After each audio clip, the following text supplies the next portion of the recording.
आज हम बात करते हैं यूकैरियोटिक सेल की। अब यूकैरियोटिक सेल क्या होता है? यू मतलब होता है ट्रू, कैरियन मतलब होता है न्यूक्लियस। तो ये जो सेल होता है इसमें हमारा ट्रू न्यूक्लियस प्रेजेंट होता है। अब हमारा न्यूक्लियस प्रेजेंट है तो हमारा जो जीनोम होता है वो न्यूक्लियस के अंदर प्रेजेंट होता है। अब यूकैरियोटिक सेल में क्या होता है कि जो जीनोम होता है वो हमारा लीनियर होता है। जैसे कि हमारा जो प्रोकैरियोटिक सेल था उसमें हमारा जीनोम सर्कुलर था, पर यूकैरियोटिक सेल में लीनियर होता है। और इसमें हमारी यूकैरियोटिक सेल में हमारी जो मेम्ब्रेन बाउंड सेल ऑर्गेनल्स होती है वो प्रेजेंट होती है, प्रोकैरियोटिक सेल में नहीं होती थी। यूकैरियोटिक सेल में हमारे जो प्लाज्मिड्स होते हैं वो प्रेजेंट नहीं होते हैं, प्रोकैरियोटिक सेल में प्रेजेंट होते हैं।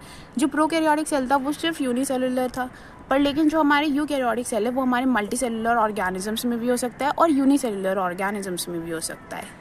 जो हमारा प्रोकैरियोटिक सेल था उसमें हमारी सेल वॉल प्रेजेंट थी और कैप्सूल प्रेजेंट था, प्लाज्मा मेम्ब्रेन प्रेजेंट थी। पर जो हमारा यूकैरियोटिक सेल होता है उसमें हमारी सेल वॉल प्रेजेंट होती है और प्लाज्मा मेम्ब्रेन प्रेजेंट होती है। अब हमारी जो प्लांट होता है उसमें ही सेल वॉल प्रेजेंट होती है और